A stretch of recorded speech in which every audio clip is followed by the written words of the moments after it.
내가 옳다고 생각하는 것이 때로는 틀렸을 수도 있고, 내가 맞다고 하는 원칙이 잘못된 원칙일 수도 있습니다. 이렇게 사는 것이 나의 꿈을 이룰 수 있는 삶이고 행복을 얻을 수 있는 길이라고 생각하지만 사실은 그렇지 않을 때가 있습니다. 마오쩌둥이 중국을 공산화시킨 후 1958년부터 1960년까지 대약진 운동이라는 것을 전개했습니다. 대약진 운동이라는 것은 7년에서 10년 안에 영국과 미국을 따라잡자는 운동이었습니다. 중국이 영국과 미국을 따라잡으려면 공업과 농업의 생산성을 향상시켜야 하는데, 가을만 되면 참새가 들녘에서 벼를 쪼아 먹으니 농업 생산성이 향상되지 않는 것처럼 보였습니다. 그래서 마오쩌둥은 농민들에게 참새가 들녘에서 벼를 쪼아 먹지 못하도록 참새를 모조리 잡아 죽이라고 지시했습니다. 그러자 농민들은 들녘에 나가 참새를 쫓았습니다. 참새가 먹이를 구하러 논에 앉을 때마다 냄비를 요란하게 두들기니 참새들이 내려앉을 수가 없었습니다.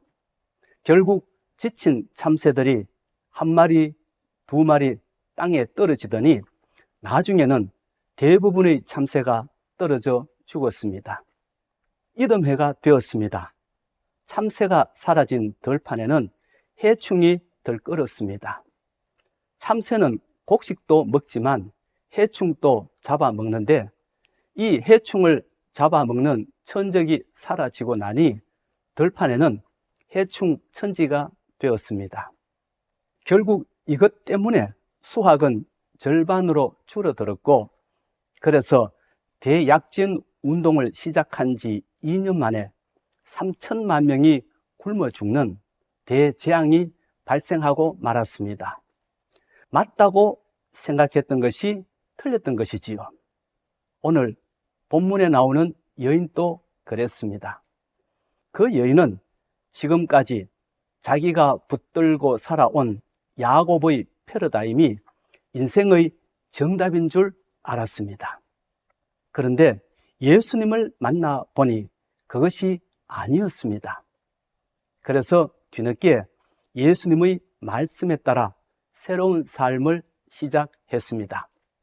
오늘 본문의 배경은 사마리아 지역에 있는 수가라고 하는 동네입니다.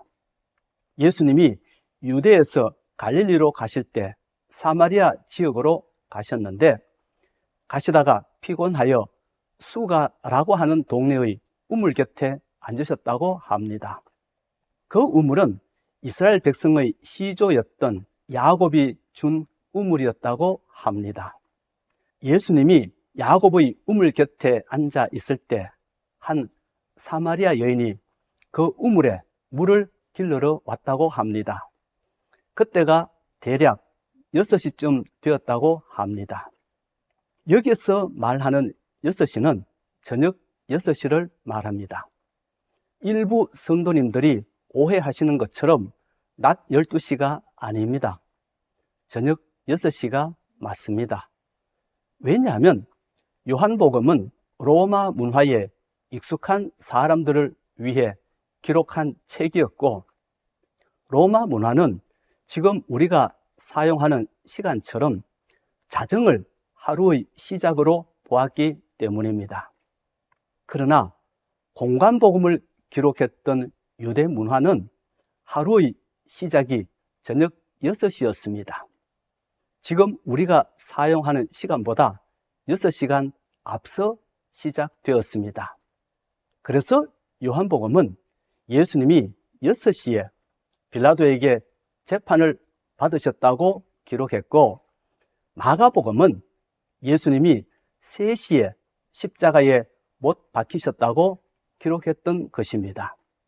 만약 요한복음의 시간과 공관복음의 시간이 같았다고 한다면 빌라도의 재판은 예수님이 십자가에 못 박히신 이후에 있었던 셈이 됩니다. 말이 안 되지요. 유대인들의 시간은 로마인들의 시간보다 6시간 앞서 시작되었기 때문에 마가복음이 말하는 3시는 아침 9시가 됩니다. 그러니까 예수님은 새벽 6시에 빌라도에게 재판을 받으신 후 오전 9시에 십자가에 못 박히셨고 오후 3시쯤에 돌아가셨던 것이지요. 그러므로 요한복음에 있는 6시를 공관복음처럼 낮 12시로 해석하여 사마리아 여인이 정오에 물을 길러러 왔던 것은 자신의 부끄러운 과거를 감추기 위해 인적이 드문 시간을 택하여 왔기 때문이라고 해석하는 것은 잘못된 해석이라 할 수 있습니다. 아무튼 사마리아 여인이 저녁 6시에 야고보의 우물에 물을 길러러 왔다고 하는 것은 겉보기에는 저녁을 짓기 위해 물을 길러러 온 평범한 여인처럼 보입니다.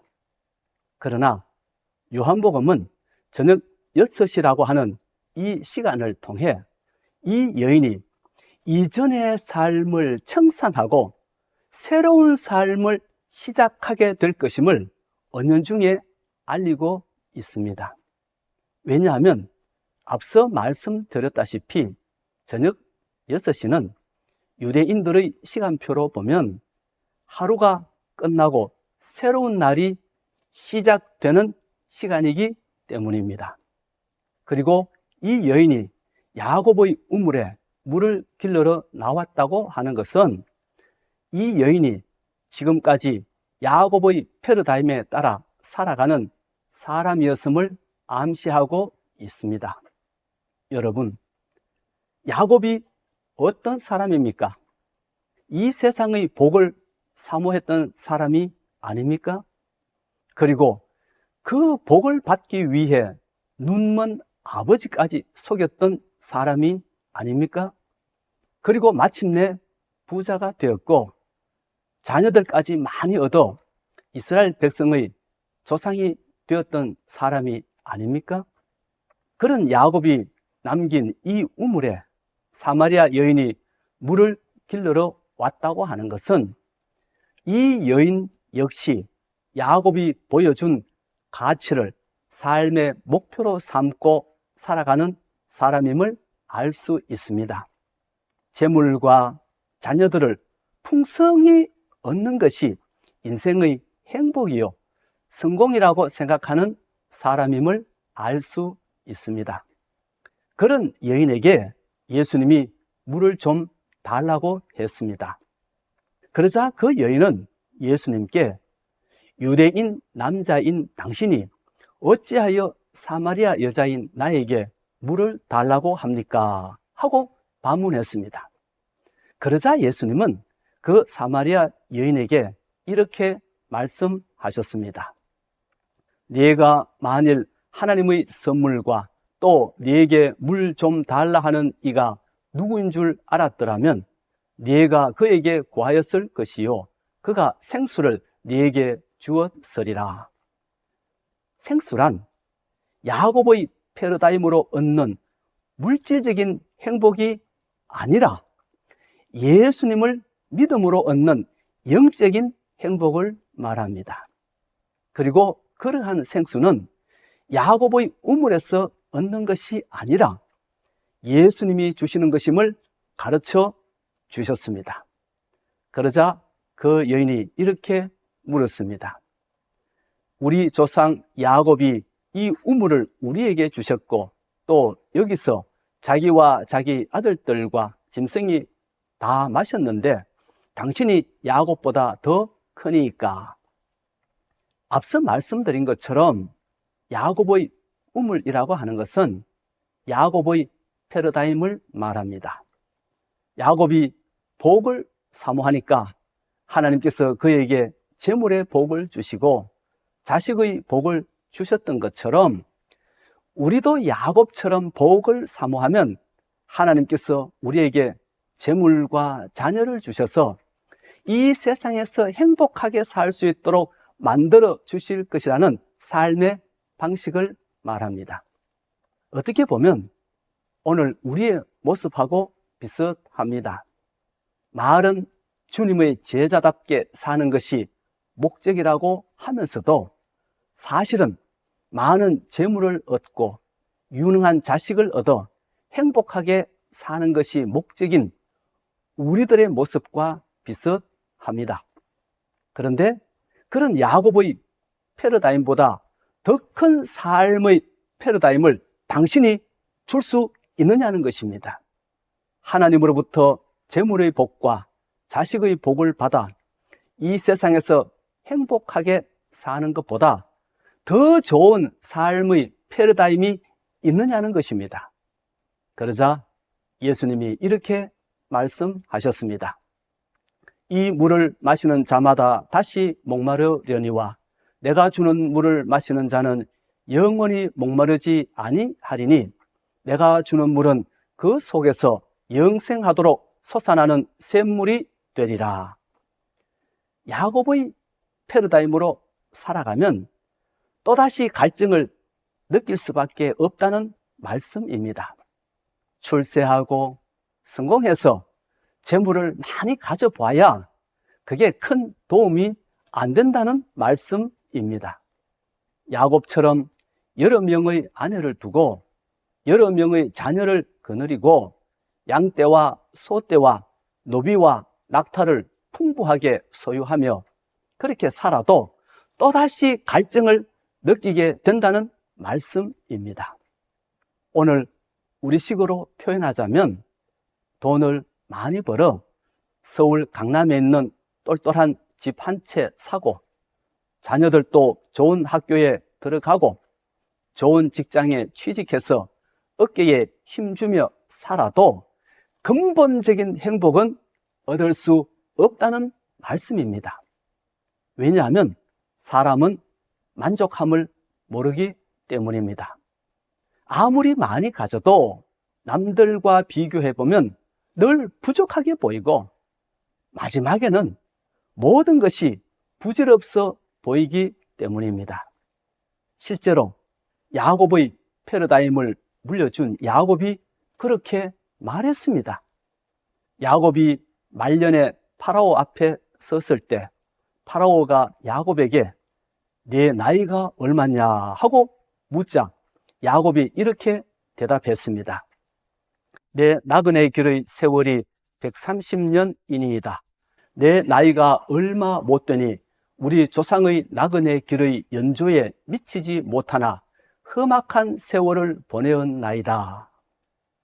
사람은 너나 할 것 없이 탐욕이 주는 갈증을 해소하기 위해 한평생 발부둥치며 살지만 막상 인생의 마지막에 다다르면 모든 것이 부질없어 보입니다. 왜냐하면 저 세상에는 이 세상에서 모았던 그 어떤 것도 가져갈 수 없기 때문입니다. 돈 한 푼도 가져가지 못합니다. 부동산 한 평도 가져가지 못합니다. 권력과 명예 아무 쓸모가 없습니다. 그렇다면 이 세상 사는 날 동안 우리를 몰고 가는 이 탐욕과 갈증을 어떻게 해결하면 좋습니까? 그 해결 방법은 오직 하나, 예수님 뿐입니다. 이 세상 사는 날 동안 모든 탐욕을 내려놓고 예수님이 주시는 은혜에 만족하며 살 때 우리는 그 갈증에서 벗어날 수 있습니다. 그래서 예수님은 사마리아 여인에게 내가 주는 물을 마시는 자는 영원히 목마르지 아니하리라 그렇게 말씀하셨던 것입니다. 그러자 그 여인의 얼굴이 환하게 밝아오더니 이렇게 말했습니다. 주여 그런 물을 내게 주사 목마르지도 않고 또 여기 물 길러러 오지도 않게 하옵소서. 야곱의 패러다임보다 더 좋은 패러다임이 예수님께 있다고 하시니까 그 여인은 기뻐하며 예수님이 말씀하신 그 패러다임을 자기에게도 달라고 합니다. 그런데 그 말을 들은 예수님이 갑자기 그 여인에게 이렇게 말씀하셨습니다. 가서 네 남편을 불러오라. 너무나 엉뚱한 말씀을 하셨습니다. 여인은 지금 예수님이 말씀하신 그 생수를 달라고 하는데 예수님은 느닷없이 남편을 불러오라고 말씀하셨습니다. 어떻게 된 일입니까? 생수와 남편이 무슨 상관이 있습니까? 참된 행복을 주는 패러다임과 남편이 무슨 상관이 있습니까? 이것을 알려면 예수님이 말씀하신 남편이라고 하는 단어가 가지고 있는 의미를 알아야 합니다. 지금 우리가 보고 있는 이 요한복음은 헬라어로 기록되어 있습니다. 그래서 사람들은 예수님과 사마리아 여인도 헬라어로 대화한 것처럼 생각하는데 사실은 그렇지 않습니다. 예수님 당시 유대인들이 사용했던 언어는 아람어였습니다. 예수님이 사마리아 여인에게 네 남편을 불러오라고 말씀하셨을 때 사용하셨던 언어도 아람어였습니다. 아람어로 남편은 바알입니다. 그런데 아람어 바알에는 남편이라는 뜻도 있지만 주인 혹은 주라는 뜻도 있고 우상 바알이라는 뜻도 있습니다. 특히 우상 바알은 구약시대 이스라엘 백성이 섬겼던 풍요의 신 그 바알을 말합니다. 그러니까 예수님이 사마리아 여인에게 네 남편을 데려오라고 말씀하셨을 때 한편으로는 너의 육신의 남편을 데려오라는 뜻도 되지만 다른 한편으로는 네 인생의 주인을 데려오라는 뜻도 되고 네가 섬겼던 풍요의 신을 데려오라는 뜻도 됩니다. 다시 말해서 너는 지금까지 야곱처럼 복을 받기 위해 살았는데 그 복을 약속한 내 인생의 주인이 누구인지 데리고 와 보라는 말씀입니다. 너에게 재물을 약속했던 그 바알, 너에게 자녀를 약속했던 그 바알, 너에게 행복을 약속했던 그 바알을 데려와 보라는 것입니다. 그러자 그 여인은 없다고 했습니다.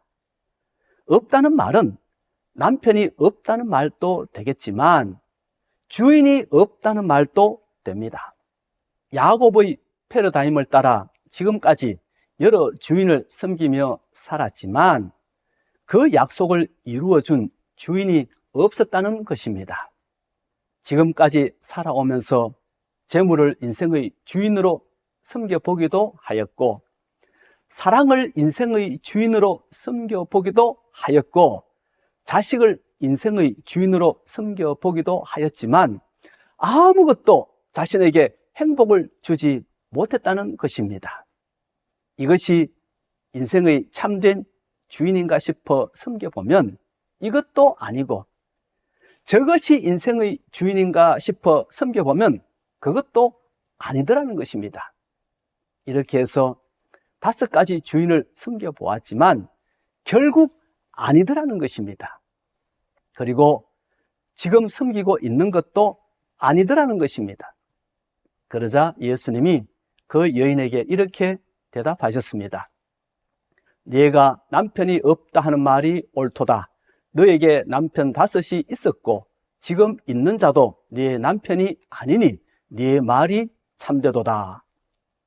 네가 지금까지 주인을 5이나 섬겼고 지금 또 주인을 섬기고 있지만 그 주인들이 너에게 참된 행복을 주지 못했다는 내 말이 맞다 하고 대답하셨습니다.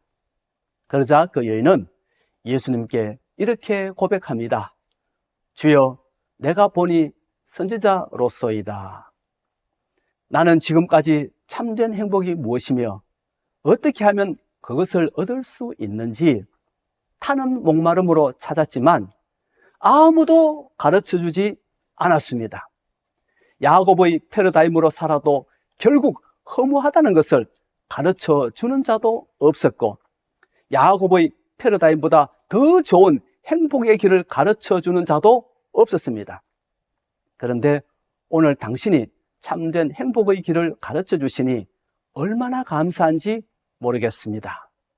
내가 보니 당신이 진짜 선지자입니다.